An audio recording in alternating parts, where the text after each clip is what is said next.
Assalamualaikum warahmatullahi wabarakatuh. Alhamdulillahi rabbil alamin. Alhamdulillahi hamdan katsiran tayyiban mubarakan fih, mubarakan alaihi kama yuhibbu rabbuna wa yarda. Asyhadu an la ilaha illallah wahdahu la syarikalah wa asyhadu anna Muhammadan abduhu wa rasuluh.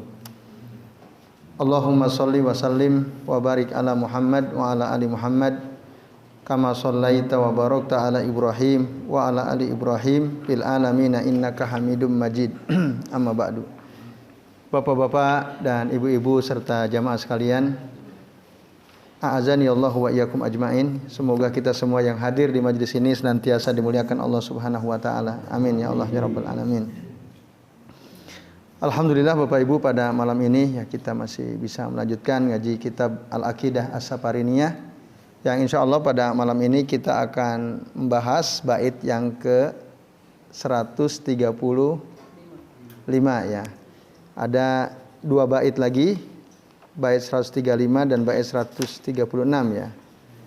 Mudah-mudahan bisa tuntas. Baik, silakan yang bawa kitab dibuka halaman 83 ya.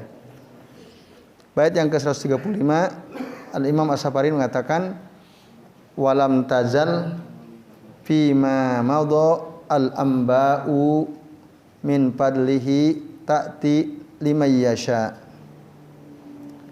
Walam tazal fima madha al-amba ya. Walam tazal itu akan senantiasa ada fima madha, dari dulu ya. Fima madha yang sudah berlalu, al-amba. Nah, al-amba di sini adalah jamak dari kata an-nabi ya. Al-amba, kata saya ya Saleh bin Fauzan, beliau mengatakan al-amba itu mufrad wa huwa jam'un mufraduhu nabiyyun.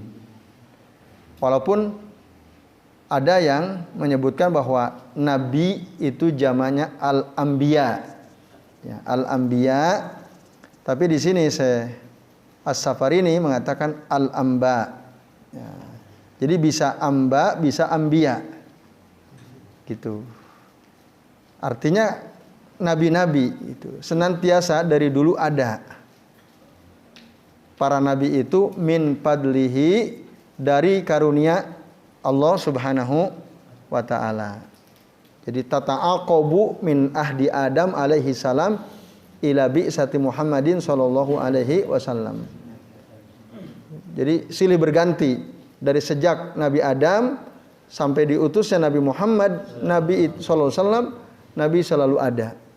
Meninggal satu, lahir berikutnya, meninggal, lahir, meninggal, dan seterusnya. Nah, itu diterangkan oleh Allah dalam Al-Qur'an surah Al-Mu'minun ya, ayat 44. Summa arsalna rusulana tatra. Kemudian kami utus utusan-utusan kami, tatra itu maknanya mutatabi'in, silih berganti datang. Kullama mata nabiyyun ya, khalafahu nabiyyun ila an khutimu bi Muhammadin sallallahu alaihi wasallam. Setiap kali meninggal satu nabi, Allah ganti dengan nabi yang lain sampai ditutup ya kenabian itu dengan Nabi Muhammad sallallahu alaihi wasallam. Maka falamma, nah tadi ta'ti liman yasha ya, bagi orang yang Allah kehendaki diangkat jadi nabi ya. Nah, maka ketika kenabian itu ditutup dengan diutusnya Nabi Muhammad SAW, sorot syariatuhu kafiyatun linnas ila an taquma as-saah. Maka nah, jadilah syariat Nabi Muhammad itu cukup untuk seluruh manusia sampai hari kiamat. La tahtaju ila syariatin saniyah. Enggak butuh kepada syariat yang kedua atau syariat yang lain. Li annaha kafiyah fala hajata ila bi'satin nabiyyin. Karena itu udah cukup, tidak lagi butuh diutusnya nabi yang lain. Nah, kecuali ulama ya, nabi wafat nanti diganti oleh para ulama dari kalangan sahabat, dari kalangan tabi'in, dan terus menerus sampai sekarang. Karena al ulama ya min atba'i Nabi Muhammad sallallahu yakhlufuna an-nabiyya fi tablighi hadhihi risalah wa nasharuha finnas ya. Karena para ulama itu pengikut para nabi, pengikut Nabi Muhammad SAW, nah, mereka mengganti nabi dalam tugas menyampaikan risalah Allah ya, risalah ilahiyah, wa nasyaraha finnas, dan menyebarluaskan risalah tersebut di tengah-tengah manusia. Karena Nabi sendiri mengatakan al ulama'u warasatul anbiya. Nah, ini Nabi menyebut jamak dari kata Nabi al-anbiya ya. Ulama adalah pewaris para nabi. Yang mewarisi ilmu para nabi termasuk mewarisi tugas para nabi untuk menyampaikan risalah, menyebarkan risalah di tengah-tengah manusia.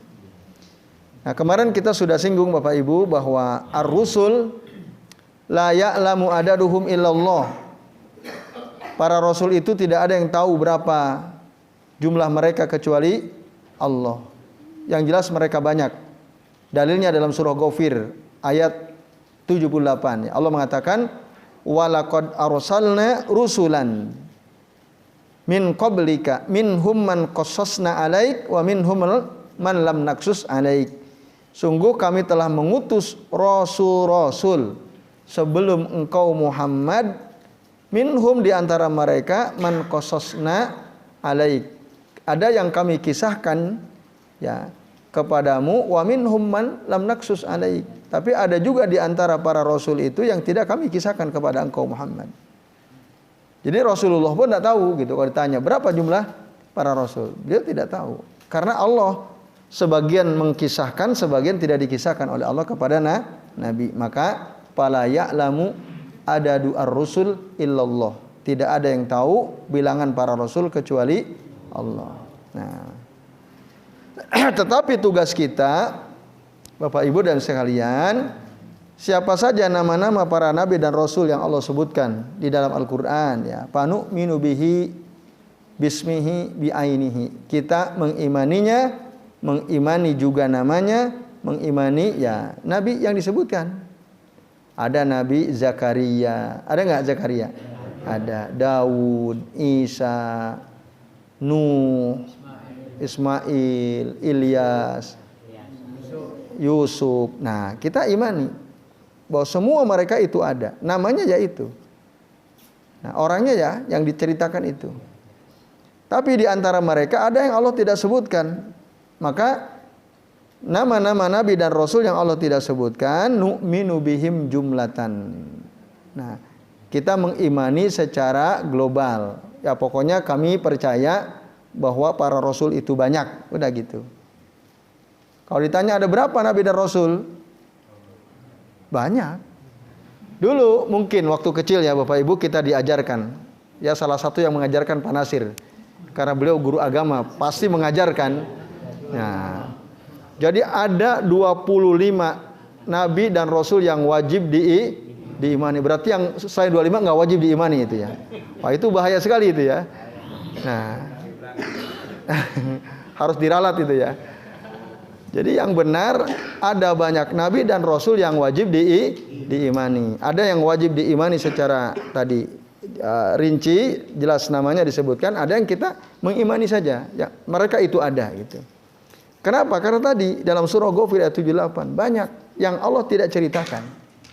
Nah, ini Bapak Ibu dan jamaah sekalian, a'azanillahu wa iyyakum ajmain ya. Nah, kemudian tadi ya ini untuk meralat buku-buku yang menyatakan di dalam buku agama ya, pelajaran agama biasanya ada 25 nabi dan rasul yang wajib Nah, kalimat ini perlu diralat. Ada 25 nabi dan rasul yang disebutkan dalam Al-Qur'an. Nah, itu baru benar. Jauh sekali kan? Konsekuensinya jauh. Termasuk ada 10 nama malaikat yang wajib Nah, ini bahaya juga ini. Malaikat bukan hanya 10. Banyak. Udah gitu 10 pun ada 2 nama malaikat yang tidak jelas dasarnya. Malaikat Israel, malaikat Ridwan, itu nggak ada. Bahkan Raqib Atid itu bukan Raqib yang kanan, Atid yang kiri. Dua-duanya Raqib Atid. Nah, selalu ada di situ dan selalu mengawasi. Namanya ya udah Raqib Atid, sebut aja tugasnya. Nah, ini Bapak Ibu dan jemaah sekalian ya. Kalau kita kembali kepada dalil, maka ada beberapa yang perlu dikoreksi ya, yang selama ini sudah sampai kepada kita. Nah, Bapak Ibu dan jamaah sekalian, rahimani wa rahimakumullah. Kita juga mengimani para rasul ya. Semuanya tadi yang tidak disebutkan oleh Allah Azza wa Jalla kita imani. Ada yang dirinci disebutkan, maka kita juga wajib mengimani ya, sampai yang terakhir yaitu Rasul Muhammad sallallahu alaihi wasallam. Nah, adapun hadis ya yang menjelaskan bahwa adadu ar-rusul atau adadul anbiya mi'atun wa arba'atun wa isruna alf wa isruna alfa nabiyyin, jumlah para nabi katanya ada 120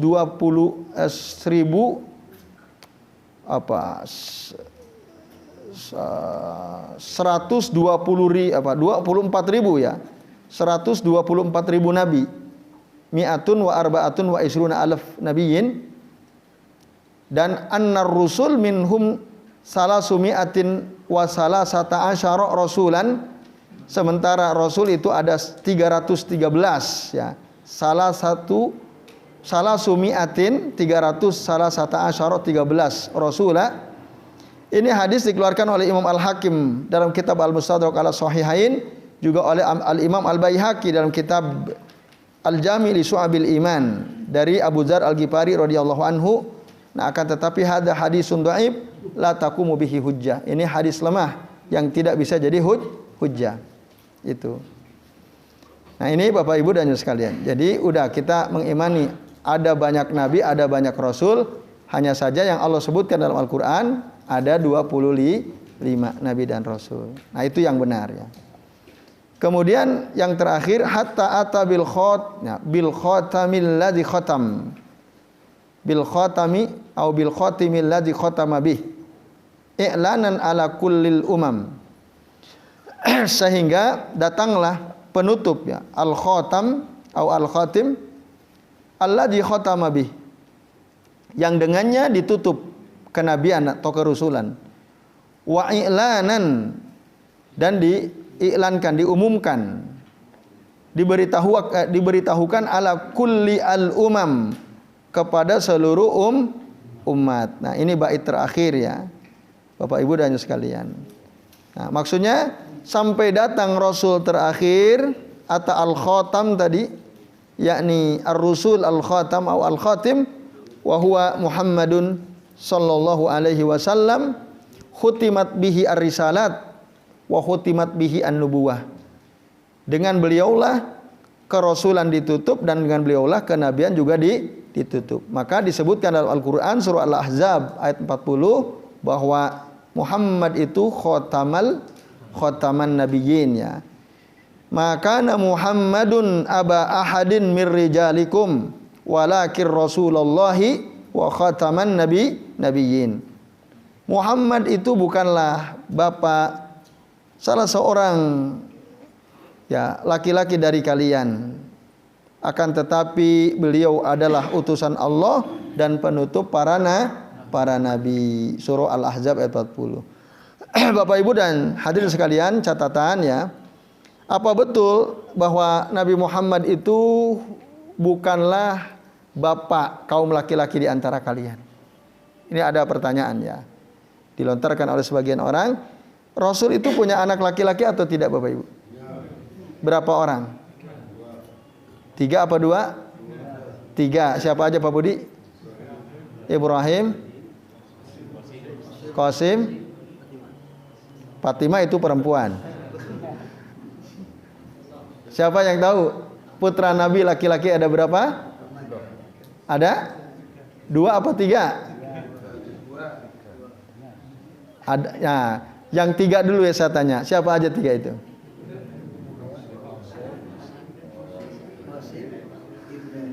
Qasim, Ibrahim, apa? Abdullah, sahih. Kalau Fatimah perempuan. Nah, yang pertama Qasim ya. Maka beliau kunyahnya Abul Qasim. Qasim, Ibrahim, Abdullah. Tapi memang mereka ini meninggal ketika masih kecil seluruhnya. Loh kok disebutnya bukan ayah dari laki-laki, dari kaum laki-laki di antara kalian? Nah ini sebenarnya untuk membantah ya ayat ini, tuduhan orang-orang, tuduhan jelek orang-orang terhadap Nabi. Jadi Nabi itu dituduh kok mau menikahi mantunya. Mantu itu Bapak Ibu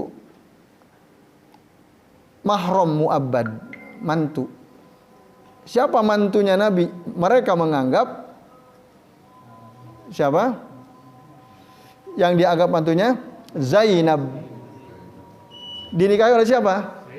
Zaid bin Al-Harisah itu. Kan Zaid diadopsi oleh Nabi.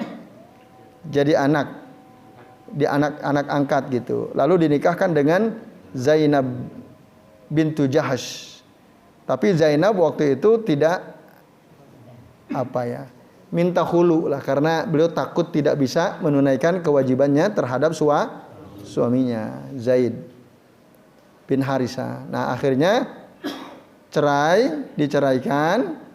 Nah kemudian dinikahi oleh Nabi. Lalu orang-orang menuduh, wah Muhammad menikahi mantunya sendiri. Nah lalu turunlah ayat ini. Jadi Nabi Muhammad itu bukan bapaknya Zaid, gitu. Kan anak angkat. Apakah bisa nyambung nasabnya? Tidak. Tapi andai kata Zainab bintu Jahas itu adalah istri dari putra Nabi asli gitu ya, misalnya, maka betul itu mantu tidak boleh dinikahi oleh mertua abadi. Sudah digauli atau belum digauli, namanya mantu, jadi mahram abadi. Jadi baik, sementara ini dulu Bapak Ibu karena sudah azan Isya ya. Nanti kita lanjutkan insyaallah. Monggo yang bertugas sebagai muazin. Baik Bapak Ibu dan Ibu sekalian, kita lanjutkan sedikit ya. Jadi tadi ayat ya yang berbunyi makana Muhammadun aba ahadin mir rijalikum, bukanlah Muhammad itu ayah ya dari salah seorang kalangan laki-laki di antara kalian. Itu maksudnya tadi untuk membantah tuduhan orang-orang kafir terhadap beliau bahwa beliau menikahi anak mantunya yaitu Zainab bintu Jahash setelah cerai dengan Zaid ibnu Al-Harisah. Nah itu, jadi memang benar kalau mantu itu baik laki-laki maupun perempuan di dalam surah An-Nisa ayat 23 itu mahram ya, mahram mu'abbad. Surah An-Nisa ayat berapa? 23. Nah, hurrimat alaikum ya. Disebutkan beberapa mahram, di antaranya wa ummahatu nisaikum. Wa ummahatu nisaikum, dan ibu-ibu istri kalian. Berarti mertua kan? Mertua haram dinikahi. Jika mertua haram dinikahi, maka mertua haram menikahi betul atau tidak? Ya begitu. Nah, lalu disebut lagi wa halailu abnaikumul ladzina min aslabikum. Halailu abnaikumul ladzina min aslabikum, dan istri-istri dari anak-anak laki kalian, anak kandung laki-laki kalian. Itu juga mahram. Ya, istri dari anak laki-laki berarti bapak mertua haram menikahi mantu perempuannya.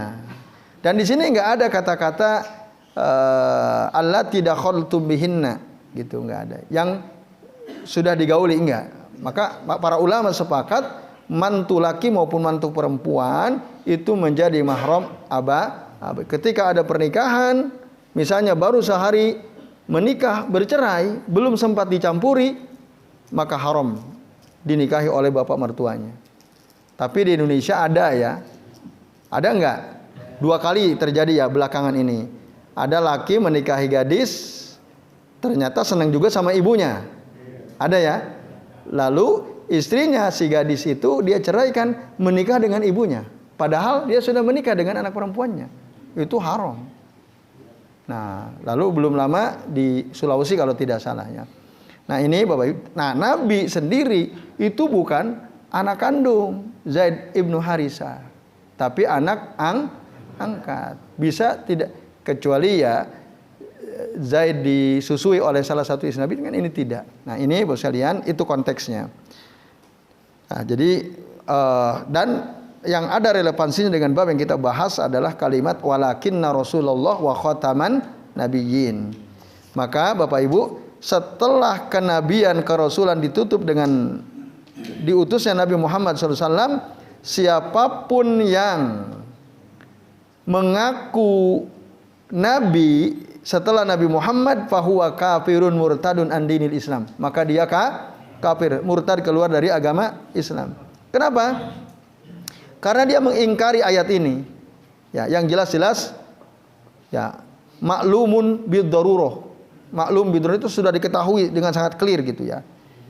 Nah, ini. Maka dia mukadzabun li kitabillahi wa sunnati rasulihi sallallahu. Dia telah mendustakan kitab Allah, ayat ini diantaranya, dan sunnah Rasul sallallahu alaihi wasallam. Tapi ada dari dulu memang yang ngaku nabi seperti Musailamah al-Kadzdzab, Al-Aswad Al-Unaisi katanya. Wa man ja'a ba'dahum minal kadzdzabin ya.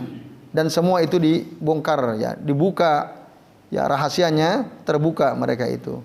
Nah, maka enggak ada pengaruh apapun karena mereka itu adalah para pendusta. Maka siapapun yang mengklaim kenabian setelah Nabi Muhammad SAW, nah, kafir dia. Atau nah, yusaddiqu man yadda'iha, atau dia membenarkan, iya musaddiq itu nabi, siapa membenarkan, itu juga sama, murtad.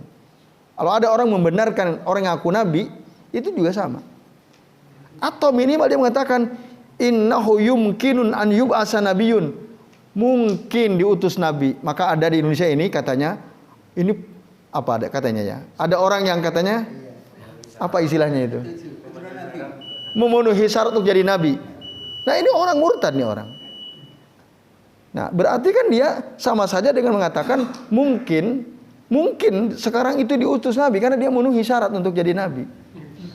Gitu. Tapi bukan Paulo kita, bukan ya. Nah, ada nggak? Ada kan? Nah, orang ini orang murtad. Nah, ini Bapak Ibu dan Ibu sekalian ya, termasuk Ahmadiyah ya, yang mengklaim bahwa Mirza Ghulam Ahmad di Pakistan sebagai nabi. Maka mereka kharijun anil Islam. Maka hati-hati, jangan main-main dengan wah dia memenuhi syarat menjadi seorang nabi. Nabi itu gagah-gagah, kuat-kuat gitu. Nah, kan udah kan kita bahas ya, kuat, dia punya suatu kekuatan. Lah klemer-klemernya pantas jadi nabi. Nah, dia pasti jahil. Orang yang bilang ini memenuhi syarat jadi nabi orang jahil itu ya. Nah, ini Bapak Ibu dan Ibu sekalian, a'adzanillahu wa iyyakum ajmain.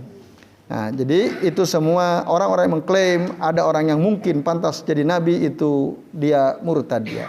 Karena berarti dia mengingkari ayat Allah Ta'ala surah Al-Ahzab ayat berapa? Ayat 40. Baik Bapak Ibu dan Ibu sekalian, alhamdulillah ya, kita sudah tuntaskan pembahasan ya bab ya tentang apa ini? Boleh tentang an-nubuwah ya. Nggih, monggo Pak Nasir. Allah ya, silakan Pak. Pernyataan pada itu menolak adanya peringatan Maulid Nabi itu beristidlal pada surat Al-Baqarah yang terakhir. La nufariqu baina ahadin mir rasulin. Kalau Anda memperingati Maulid Nabi, maka harus memperingati Nabi Yusuf, memperingati kelahiran Nabi Adam dan sebagainya. Bisa nggak dijadikan bacaan? Oh, maksudnya kita membantah mereka yang menganjurkan ada peringatan Maulid Nabi. Kan di situ ada jangan berbeda-bedakan Rasul satu dengan yang lain. Iya. Kalau Anda mengadakan Maulid Nabi Muhammad, maka harus mengadakan juga Maulid Nabi yang lain. Nah, supaya Anda tidak membedakan. Iya. Jadi terima kasih Pak Nasir. Apakah itu bisa dijadikan dalil ya untuk membantah mereka yang apa? Senang ya mengadakan acara peringatan Maulid Nabi. Nah, Bapak Ibu dan Ibu sekalian, wallahu alam ya, tapi menurut pandangan kami kurang pas ya menggunakan dalil itu. La nufarriqu baina ahadim mir rusulin ya. Jadi kami itu tidak membedakan salah seorang dari para rasul. Nah, lalu tadi apa istidlalnya bagaimana? Kan orang beriman itu gimana ayat sebelumnya itu? Ayat terakhir ya surah Al-Baqarah itu. Amanar rasulu bima unzila ilaihi mir rabbih wal mu'minun kullun amana billahi wa malaikatihi wa kutubihi wa rusulihi la nufarriqu baina ahadin mir rusulihi. Nah, dan seterusnya. Itu kurang istidlalnya kurang mantap gitu ya. Kurang nggak bisa lah. Nah, istidlal yang paling pas adalah ya Nabi sendiri memperingati enggak hari kelahirannya kan gitu. Udah itu aja. Apakah Nabi memperingati hari kelahirannya? Apakah para sahabat memperingati hari kelahiran Nabi? Tidak. Apalagi jika Anda anggap ini ibadah. Maka setiap perbuatan ucapannya kullu aqwalin wa a'malin yataqarrabu bihal abdu ilallahi wa yarju minha as-sawaba minallah ya walam yaf'alhu an-nabiy sallallahu alaihi wasallam wala ashabuhu radhiyallahu anhum ajmain fa huwa bid'ah.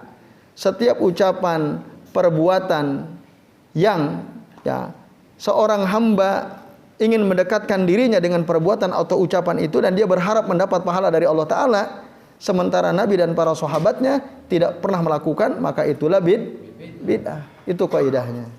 Nah, selesai. Nah, itu telak nggak bisa dibantah. Kalau pakai argumen itu, loh kenapa kita tidak memperingati misalnya hari kelahiran nabi-nabi yang lain? Kan nabi kita Nabi Muhammad. Bisa dibantah oleh mereka. Tapi kalau kita sampaikan apakah Rasulullah mengadakan Maulid Nabi? Apakah para sahabat mengadakan Maulid Nabi? Tidak, ya udah ikuti. Apalagi kalau kita menganggap dengan itu kita berharap mendapat pahala dari Allah Subhanahu wa taala. Padahal Nabi dan para sahabat tidak pernah melakukannya. Jadi itu Pak Nasir. Wallahu a'lam bishawab. Baik Bapak Ibu, kita akhiri dengan doa kafaratul majlis. Subhanakallahumma wa bihamdika asyhadu an la ilaha illa anta astaghfiruka wa atubu ilaik. Wa sallallahu ala Muhammadin wa ala alihi wa sahbihi wa baraka wa sallama alaihi ajmain. Billahi taufiq wal hidayah. Wassalamualaikum warahmatullahi wabarakatuh.